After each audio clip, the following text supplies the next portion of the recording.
Welcome once again. Last video lecture में हम लोगों ने heating effects of electric current के इंपॉर्टेंट एप्लीकेशन स्टडी कर लिए थे। आज हमें यहाँ एक नया टॉपिक स्टडी करना है, that is what, domestic circuit. Domestic circuit means हमारे घर पे जितने भी इलेक्ट्रिकल अप्लायंसेस होते हैं, वो ट्यूबलाइट हो सकता है, CFL बल्ब हो सकते हैं, वो फैन हो सकता है, refrigerator, cooler, AC, mixer grinder, toaster, electric iron, electric oven, जितने भी इलेक्ट्रिकल अप्लायंसेस हैं, ये सारे इलेक्ट्रिकल अप्लायंसेस एक्चुअली हमारे घर के सर्किट के साथ किस तरीके से कनेक्ट होते हैं, ये बात अब हम लोग इस चैप्टर के इस टॉपिक के इंपॉर्टेंट सेक्शन में स्टडी करने वाले हैं। So let's begin. इस बात को समझने के लिए मैंने आपके लिए एक छोटा सा रिप्रेजेंटेशन यहाँ पे ड्रॉ करके रखा हुआ है, लेकिन इस रिप्रेजेंटेशन को समझने के लिए एक सादी सी बात हमको यहाँ पे स्टडी करनी है, that is nothing but wires. क्योंकि हमने बात की है सर्किट की, और सर्किट बिना वायर के तो कंप्लीट होता ही नहीं, कितने भी हमारे घर पे अप्लायंसेस हो। तो 3 categories of wire we are in need for a circuit, electric circuit or say domestic circuit. The first one is the live or say PHASE phase wire, live wire और phase wire। ठीक, दूसरा हमारे पास में आता है, it is neutral wire, and the third one it is earth wire। ठीक, तो ये हमारे पास में 3 टाइप्स के वायर हैं। चलिए इनके बारे में शॉर्ट में आपको समझा देता हूँ। अगर मैं बहुत ही लोकल लैंग्वेज में अगर बात करूँ या फिर सिंपल में बात करूँ, सो लाइव वायर या फिर फेज वायर ये हो जाता है जो इलेक्ट्रिक करंट को लेकर आएगा, और न्यूट्रल वायर ये हो जाता है जो इलेक्ट्रिक करंट के सप्लाई को रिटर्न लाता है। नहीं समझा?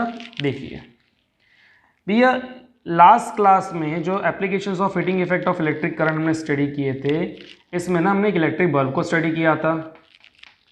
अब इस इलेक्ट्रिक बल्ब को अगर ग्लो करना है तो हम जानते हैं इसके 2 टर्मिनल्स होते हैं, एक टर्मिनल ये है, दूसरा टर्मिनल ये है। लेकिन क्या मैं यहाँ पर अगर सेल अटैच कर दूँ इस तरीके से और एक ही वायर अगर लगाऊँ तो बल्ब ग्लो होगा क्या? नहीं होगा। तो ये कंप्लीट करने के लिए, सर्किट कंप्लीट करने के लिए मुझे यहाँ पर एक और वायर अटैच करना पड़ेगा। सो ये हमारे पास में नेगेटिव टर्मिनल, तो ये भी नेगेटिव टर्मिनल हो गया। This one is your positive terminal, तो ये भी पॉजिटिव हो गया। तो जो करंट लेकर जाएगा, we all know that actual flow of current और direction of actual flow of current from negative to positive. तो ये जो हमारे पास में करंट लेकर जा रहा है, ये हो जाता है लाइव वायर। जो करंट लेकर जा रहा है वो क्या हो जाएगा? Live wire. और जो सर्किट कंप्लीट करता है, पॉजिटिव टर्मिनल की बात अगर हम लोग करें, जो सर्किट कंप्लीट करता है वो हो जाता है न्यूट्रल वायर। क्या हो जाता है वो? Neutral wire.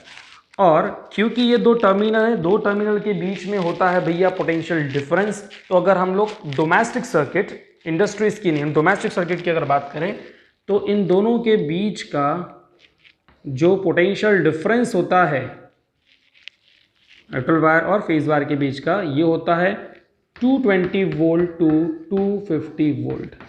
इस रेंज तक का हो सकता है। ठीक, एक और चीज़ आपको एडिशनल बता दूं कि लाइव वायर को जनरली हम रिप्रेजेंट करते हैं with the red colour for easy identification.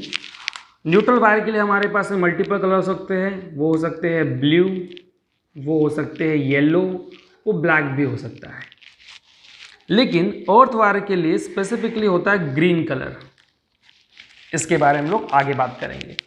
अब भैया हमारे घर के इलेक्ट्रिक अप्लायंसेस हमको ऑन करने, रन करने हैं, तो उसके लिए तो इलेक्ट्रिसिटी लगने वाली है। इलेक्ट्रिसिटी लगने वाली है तो डेफिनेटली किसी ना किसी इलेक्ट्रिक सोर्स से वो आएंगी, और वो सोर्स कहलाता है इलेक्ट्रिक पावर प्लांट। वो सोर्स क्या कहलाता है? Electric power plant. So electric power plant हमारे पास में अलग अलग टाइप के होते हैं, जैसे कि हाइड्रो पावर स्टेशन है हमारे पास में, न्यूक्लियर पावर स्टेशन है हमारे पास में, क्या कहते हैं, थर्मल पावर स्टेशन है, फिर क्या कहते हैं उसको, रिन्यूएबल सोर्सेज ऑफ एनर्जी, जैसे कि विंड एनर्जी है, सोलर एनर्जी है। इन सबको हम लोग वैसे तो ग्रीन एनर्जी इस नाम के चैप्टर में स्टडी करेंगे, लेकिन उसके पहले हम मान लेते हैं कि हमारे पास में कोई भी एक स्पेसिफिक इलेक्ट्रिक पावर प्लांट है। इसका काम क्या है? इलेक्ट्रिसिटी जनरेट करने का। तो ये क्या करने वाला है? इलेक्ट्रिसिटी जनरेट करने वाला। कैसे वर्क करता है हम इसको ग्रीन एनर्जी नाम के चैप्टर में स्टडी करेंगे। तो यहाँ पर ये इलेक्ट्रिसिटी जनरेट करेगा। जनरेट करने के बाद में क्या हो जाएगा ना, ये लाइव वायर के जरिए जो high power, high electric power वाला जो सप्लाई है, हाई वोल्टेज वाला, हाई पोटेंशियल डिफरेंस जिसका करंट भी हाई है, तो ये सप्लाई होता है इन बड़े हाई वोल्टेज टावर्स में। आपने इन टावर्स को स्टडी किया होगा या देखा होगा, अलग अलग बड़े बड़े शहरों में आपको देखने के लिए मिलता है, या फिर गांव खेड़ों में तो ज़्यादा मिलता है क्योंकि वहाँ पे पॉपुलेशन ज़्यादा नहीं होती है, इसमें वोल्टेज हाई होता है, इसलिए इसके नीचे कभी चलना भी नहीं चाहिए, बारिश में तो कभी नहीं रुकना चाहिए। तो इसमें से हाई वोल्टेज सप्लाई होता है। अब ये जो है ये गांव-गांव, शहर-शहर या फिर अलग-अलग स्टेट में इलेक्ट्रिसिटी को सप्लाई करते हैं, इसी के थ्रू होती है। लेकिन अब हमको पूरे शहर की बिजली की बात नहीं करनी है, हमको बात करनी है अपने घर की। हमको हमारे घर तक बिजली लानी है, बात ख़त्म, ठीक है। उसके लिए ये पास होता है थ्रू अ बिग लेआउट जिसका नाम होता है डिस्ट्रीब्यूशन जोन। एक बड़ा सा प्लॉट होता है, बहुत बड़ा एरिया होता है, वहाँ पे कई सारे पोल ऐसे एक दूसरे के साथ अटैच होते हैं, पैरेलल टू ईच अदर। कैसे कनेक्टेड होते हैं? पैरेलल। और पैरेलल का मैं आपको फंक्शन आगे बताता हूँ, रीज़न क्या है। तो यहाँ पर वो वोल्टेज, इलेक्ट्रिक पावर और करंट इवनली जिस तरीके से जहाँ पर जाना है, जिस पोल पे जाना है, वहाँ पर उसको उसके साथ में कनेक्ट किया जाता है, जिस रीजन के साथ वो पोल अटैच है। फिर उनमें से एक पोल जो हमारे एरिया में इलेक्ट्रिसिटी लाने वाला है, उस एरिया के एक बड़े पेयर वाले पोल के साथ अटैच किया जाता है। आपने देखा होगा इस तरीके से एक डब्बा होता है, बड़ा सा मेटल का एक बॉक्स होता है, ओपन करो तो उसके अंदर मशीनरी आपको नज़र आती है। एक्चुअली वो मशीनरी कुछ और नहीं, तो होता है ट्रांसफॉर्मर। ट्रांसफॉर्मर काम क्या करता है? स्टेप अप करेगा करंट को, लोअर डाउन करेगा वोल्टेज के साथ में, एसी को डीसी, डीसी को एसी में। आपको एसी अल्टरनेट करंट और डायरेक्ट करंट में जो डिफरेंस है इसके बाद समझ में आने वाला है। जैसे कि हमारे जो मोबाइल का जो बैटरी है, जैसे कि हमारे पास सीडी प्लेयर है, डीवीडी प्लेयर है, तो भैया ये सारी चीज़ें जो होती है ना, ये वर्क करती है डीसी पर, डायरेक्ट करंट पर। और एसी पे वर्क करने वाले हमारे पास में ये फ़ैन है, इलेक्ट्रिक फ़ैन है, लाइट है, CFL बल्ब्स है, कूलर है, एसी है। तो ये अल्टरनेटिंग करंट यानी एसी पे वर्क करते हैं। बस इसके बारे में हम लोग नेक्स्ट वीडियो लेक्चर में स्टडी करेंगे, तब तक थोड़ा सा धीरज रखिए। तो ये हाई वोल्टेज जो है ना, यहाँ से सप्लाई होने वाला है। हाई वोल्टेज जितना हमारे डोमेस्टिक सर्किट के लिए चाहिए उतना। सो ट्रांसफार्मर उस वोल्टेज को प्रॉपरली रेगुलेट कर लेता है, कितना सप्लाई करना है, करंट कितना देना है। फिर ये हमारे आते हैं इलेक्ट्रिक पोल के ज़रिए।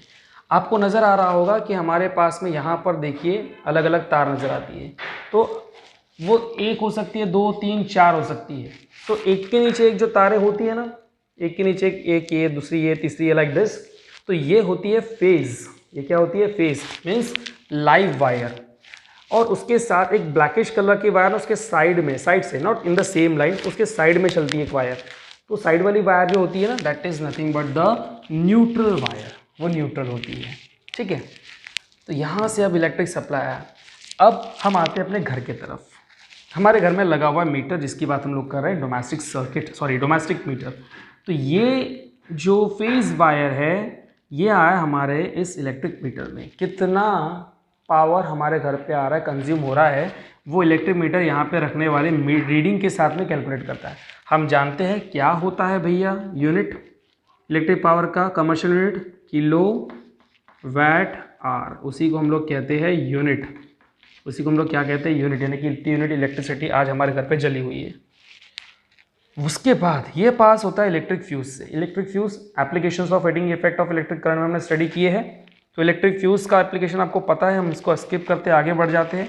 और फ्यूज के जरिए ना अब जाने वाला है ये एक मेन सेक्टर और मेन बॉक्स, जिसका नाम होता है डिस्ट्रीब्यूशन बॉक्स या फिर मिनिएचर सर्किट ब्रेकर। शॉर्ट में लिखेंगे, एब्रीविएशन देंगे इसका MCB। क्या फंक्शन है इसका? हमारे घर पे ना पोल से एक वायर आया हुआ है। अब एक ही वायर आया हुआ है, लेकिन हमारे घर पे बहुत सारे इलेक्ट्रिकल अप्लायंसेस है, फैन, टीवी, रेफ्रिजरेटर, कूलर, इतने सारे इलेक्ट्रिकल अप्लायंसेस है। मैं एक वायर के साथ में सभी के वायर कनेक्ट कर दूंगा, क्या शॉर्ट सर्किट हो जाएगा? बहुत बड़ा नुकसान हो जाएगा हमारा, आग भी लग सकती है। तो सेफली मुझको अगर इस वायर के प्रॉपर डिस्ट्रीब्यूशंस करने हैं, अलग अलग सेक्शन करने हैं, तो उसके लिए एक मिनिएचर सर्किट ब्रेकर होता है जो आपके घर पे लगा होता है, एक बॉक्स होता है, वो हम यहाँ पर प्लेस कर देंगे। इस वजह से क्या हो जाएगा? हर जगह पर आपको मल्टीपल कनेक्शंस मिल जाएंगे, 1, 2, 3 जितने आपको चाहिए उतने मल्टीपल कनेक्शन मिल जाएंगे। अब देखिए हमने यहाँ पे ना क्या बनाया हुआ है। ये हमारे पास में है, मैंने यहाँ पे हॉरिजॉन्टल बनाया, सब वर्टिकल बनाता हूँ। इस तरीके से आपने देखा होगा कि एक सॉकेट होता है और उसमें इस तरीके से अरेंज होते हैं कुछ होल्स। इनकी जो पेयरिंग होती है इस तरीके से होती है, एक होता है लाइव, एक होता है न्यूट्रल, एक होता है लाइव, एक होता है न्यूट्रल। ऐसी वर्टिकल पेयरिंग नहीं होती है, neutral neutral live live, live neutral के साथ में पेयरिंग होती है। ये आपको नज़र आ रहा होगा, जो इलेक्ट्रिक सप्लाई यहाँ से दिया गया है, अगर इसके साथ कोई प्लग फिक्स होगा तो ये प्लग क्या करेगा, इलेक्ट्रिसिटी पास करेगा इलेक्ट्रिकल डिवाइस में, और इलेक्ट्रिकल डिवाइस में पास करने के बाद वो सर्किट कंप्लीट करने के लिए जो है वो ब्लू वाला wire, that is what neutral wire, ये न्यूट्रल वायर सर्किट कंप्लीट करके देखिए वापस इलेक्ट्रिक बोर्ड से होते हुए इलेक्ट्रिक पावर प्लांट तक जा रहा है। नज़र आ रहा है आपको, ये सर्किट क्या कर रहा है, कंप्लीट कर रहा है। तो ये बात अगर आपको समझ में आ गई है तो इसके आगे वाली बात हो जाती है कि इन दोनों को देखिए मैंने पैरेलल अटैच किया है। Why parallel? पैरेलल कनेक्शन क्यों होता है हमारे घर पे सभी इलेक्ट्रिकल अप्लायंसेस का, सभी सॉकेट एक दूसरे के साथ में पैरेलल अटैच है पूरे घर के। Reason is that in parallel combination, अगर मैं करंट की बात करता हूँ, I is the symbol of current, तो करंट होता है डिस्ट्रीब्यूट हमारे घर के अलग अलग इलेक्ट्रिक अप्लायंसेस को, अलग अलग रिक्वायरमेंट होता है करंट का, कुछ 1 ampere per, 2 ampere per, 4 ampere per, 3 ampere per, 1 ampere से लेस 0.5, 0.6 एम्पियर पर वर्क करते हैं। लेकिन नियर अबाउट वोल्टेज जो होता है ना, वो नियर अबाउट सेम लगता है। सो वोल्टेज लगता है constant. So in parallel combination आपने स्टडी किया है, रेजिस्टेंस इन पैरेलल जब होता है तो उस समय पर हमारा जो पोटेंशियल डिफरेंस है that is V, voltage constant रहेगा और करंट अकॉर्डिंगली डिस्ट्रीब्यूट होगा। इसी वजह से सारे अप्लायंसेस जो है वो पैरेलल अटैच होते हैं इस सॉकेट से। इतनी बात आपको नज़र आई और समझ में भी आ गई। चलिए, तो आपने फोकस किया है ब्लू वायर, अगर आपको नज़र आ रहा होगा, दूसरा हमारे पास में है ये वाइट वायर। तो blue is what your neutral, white is what your this live wire और से फेज वायर।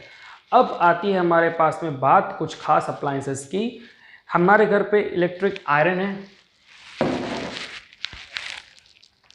इलेक्ट्रिक आयरन हमारे घर पे होती है जिससे हम लोग प्रेस करते कपड़े। हमारे पास में इलेक्ट्रिक वाटर हीटर होता है। ये वो अप्लायंसेस होते हैं जिनकी जो एक्सटर्नल बॉडी है वो मेटल से बनी हुई होती है। हमारे घर पे कूलर्स है, इनकी भी बॉडी बाहर से मेटल से होती है। फाइबर के भी कूलर्स आते हैं अभी सेफ्टी मेजर के लिए। लेकिन क्या हो जाता है, अगर इन मेटल बॉडी के साथ लाइव वायर डायरेक्ट कांटेक्ट में आ गया, समर सीजन में ज़्यादातर ऐसा होता है, ऊपर का इंसुलेटर ये मेल्ट हो जाता है, जो अंदर का जो कॉपर वायर या फिर एल्यूमिनियम वायर वो एक्सपोज हो जाता है, और अगर वो किसी मेटल बॉडी से टच में आ गया तो पूरी मेटल बॉडी में करंट आ सकता है और इससे हमको लग सकता है ज़बरदस्त शॉक। तो इस शॉक से बचने के लिए क्या करना है, तो हमको इस शॉक से बचने के लिए एक महान हस्ती का नाम लेना है। और महान हस्ती कौन है, एग्जाम्पल देता हूँ। अगर हम लोग चलते चलते गिर जाते हैं, चोट लग जाती है, चटका लग जाता है, शॉक भी अगर लग जाता है, तो किसका नाम आता है हमारी ज़बान पर? शाहरुख खान नहीं, सलमान खान नहीं, किसी हीरोइन का नाम नहीं, किसका नाम आता है? नाम आता है किसका? हमारी माँ का। मम्मी बोलते हैं, आई बोलते हैं, माँ बोलते हैं, बराबर। उसी तरीके से अगर यहाँ पर भी हमको अगर मेजर शॉक लगता है तो उसे बचाने के लिए हमारी सबसे बड़ी माँ यहाँ पर आती है। वो माँ कौन सी है? वो है धरती माँ। धरती माँ को हम लोग क्या कहेंगे? अर्थ। समझ में बात? तो इसीलिए जो नेक्स्ट जो बड़ा हमारा सॉकेट होता है उसको हम लोग कनेक्ट करते एक और वायर से, और उस वायर को हम सीधा सीधा ज़मीन के अंदर में बरीड कर देते डीप इन द सॉइल। कैसे होता है? ये वायर है हमारा अर्थ वायर, और इसके साथ में अटैच की जाती है एक मेटल प्लेट कॉपर से बनी हुई, और इसको deep in the soil salt, coal, sand और वाटर इनके मिक्सचर के साथ इसको अंदर में डाल दिया जाता है ताकि इसकी कंडक्टिविटी बढ़े, करंट को रिसीव करे, और इस तरीके से ये वायर अर्थ में डाल दिया जाता है ताकि हमको झटका ना लगे, हमको शॉक ना लगे। Is that clear? तो यहाँ पूछने वाले कौन कौन से इंपॉर्टेंट क्वेश्चंस है, वो क्वेश्चन है हमारे पास में live wire, phase wire, neutral wire, earth wire. 3 type के वायर हमारे पास में होते हैं। दोनों के बीच का पोटेंशियल डिफरेंस इतना होता है, that is 220 volt to 250 volt. सारे इलेक्ट्रिकल अप्लायंसेस हमारे घर पे एक दूसरे के साथ में पैरेलल अटैच होते हैं। Why for that, current distribute होगा, पोटेंशियल डिफरेंस कैसा रहेगा, कांस्टेंट। तो ये डोमेस्टिक सर्किट सीक्वेंस आप लोग याद रखिए, आसानी से आपको समझ में आ गया होगा। तो फिर नेक्स्ट वीडियो लेक्चर में हम लोग इंपॉर्टेंट टॉपिक को भी स्टडी करेंगे, including alternating current, direct current. लेकिन उसके पहले हम लोग ना कुछ इंपॉर्टेंट टॉपिक और है, दैट इज सोलोनॉइड, कॉइल और उससे रिलेटेड कुछ इंपॉर्टेंट टॉपिक्स और, तो उसको स्टडी करते हैं। नेक्स्ट वीडियो लेक्चर में मिलते हैं। चलिए, थैंक यू।